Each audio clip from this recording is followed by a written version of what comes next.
सूर्य कुमार यादव से छीनी team India की कप्तानी तो इन 5 खिलाड़ियों ने ठोका दावा। इन 5 खिलाड़ियों में है कप्तान बनने की योग्यता। 3 तो बन चुके हैं आईपीएल के चैंपियन। कप्तान बनने की रेस में सबसे आगे है खिलाड़ी, लेकिन कोच गंभीर ने इस पर दिखाया भरोसा। भारतीय टी20 की कप्तानी को लेकर इस समय पर्दे के पीछे भारी कशमकश चल रही है। वर्ल्ड कप 2026 के खिताबी जीत के बाद कप्तान सूर्य कुमार यादव खराब फॉर्म ने सिलेक्टर्स को कड़ा फैसला लेने पर मजबूर कर दिया है। सूर्य की बल्लेबाजी में आई गिरावट के बाद अब बीसीसीआई उनके विकल्प की तलाश में है। इस रेस में हेड कोच गौतम गंभीर और चीफ सेलेक्टर अजीत अगरकर के पसंदीदा चेहरों को लेकर मतभेद उभर कर सामने आ रहे हैं, जिसमें कप्तानी की इस जंग को बेहद दिलचस्प बना दिया है। बीसीसीआई द्वारा सूर्य कुमार यादव को टी20 की कप्तानी से हटाए जाने के फैसले के बाद अब सबसे बड़ा सवाल यह है कि टीम इंडिया का अगला टी20 कप्तान कौन होगा। बोर्ड और चयन समिति मुख्य कोच गौतम गंभीर के साथ मिलकर अगले टी20 चक्र के लिए एक नए कप्तान की तलाश में जुट गए हैं। आगामी आयरलैंड और इंग्लैंड दौरों से पहले भारतीय टी20 टीम में लीडरशिप के बदलाव को लेकर मंथन तेज हो चुका है।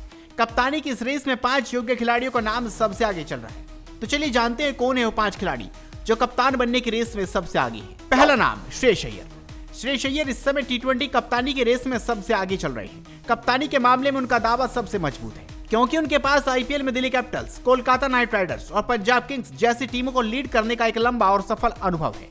केकेआर के कप्तान के तौर पर वो आईपीएल भी जीत चुके हैं। चयनकर्ता और टीम मैनेजमेंट उन्हें सूर्य कुमार यादव के विकल्प के रूप में देख रहा है, क्योंकि कप्तानी सौंपे जाने की स्थिति में वो सूर्य की जगह नंबर 4 पर बल्लेबाजी की जिम्मेदारी भी संभाल सकते हैं।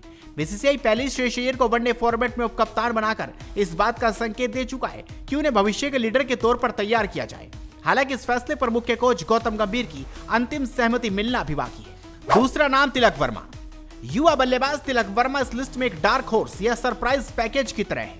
हालांकि वो कप्तानी की रेस में बाकी सीनियर खिलाड़ियों से थोड़ा पीछे है, लेकिन तिलक वर्मा ने बहुत कम समय में भारतीय टी20 टीम के मध्य क्रम में अपनी एक खास पहचान बनाई है। दबाव की परिस्थितियों में शांत रहकर बल्लेबाजी करने की उनकी क्षमता उन्हें एक मैच्योर खिलाड़ी बनाती है। यदि चयन समिति किसी बिल्कुल नए और युवा चेहरे को जिम्मेदारी सौंपकर भविष्य के लिए तैयार करना चाहती है तो तिलक वर्मा के नाम पर विचार किया जा सकता है, जो आने वाले कई सालों तक भारतीय क्रिकेट की सेवा कर सकते हैं। तीसरा नाम शुभमन गिल। शुभमन गिल को भारतीय क्रिकेट का अगला सबसे बड़ा सितारा माना जाता है और वर्तमान में उन्हें अफगानिस्तान के खिलाफ एकमात्र टेस्ट मैच में भारतीय टीम की कमान भी सौंपी गई है। टी20 फॉर्मेट में भी उनकी दावेदारी बेहद मजबूत है, क्योंकि वो भारत के उन चुनिंदा युवा खिलाड़ियों में से हैं जो टेस्ट, वनडे और टी20 तीनों ही फॉर्मेट में प्लेइंग 11 का नियमित हिस्सा है। हालांकि वर्ल्ड कप से पहले उन्हें ड्रॉप किया गया था, लेकिन आईपीएल में उन्होंने बल्ले से एक तो कमाल दिखाया है। इसके अलावा उनकी कप्तानी में गुजरात टाइटंस टीम फाइनल तक भी पहुंची। चयन समिति अक्सर ऐसे खिलाड़ियों को कप्तान बनाना पसंद करती है जिनकी तीनों फॉर्मेट में जगह पक्की हो। चौथा खिलाड़ी रजत पाटीदार। इस रेस में एक बेहद चौंकाने वाला और मजबूत नाम रजत पाटीदार का जुड़ चुका है। हालांकि रजत ने अभी तक भारत के लिए अपना इंटरनेशनल डेब्यू तक नहीं किया है, लेकिन अपने बेहतरीन पावर गेम के दम पर बतौर कप्तान और खिलाड़ी उन्होंने खुद को साबित किया है। यही वजह है कि वो टीम में डेब्यू के साथ साथ सीधे कप्तानी के भी हकदार माने जा रहे हैं।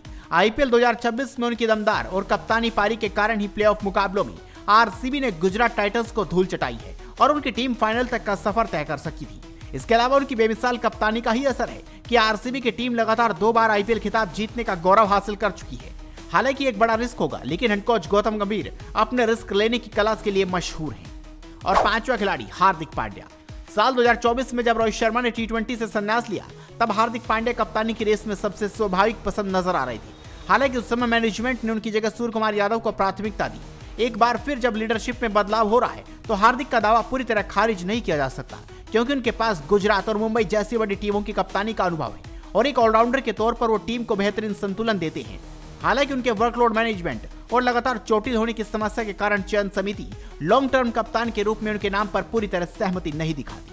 आप इस खबर पर अपनी राय दीजिए, इस खबर को शेयर कीजिए और जुड़े रहिए हेडलाइंस स्पोर्ट्स के साथ।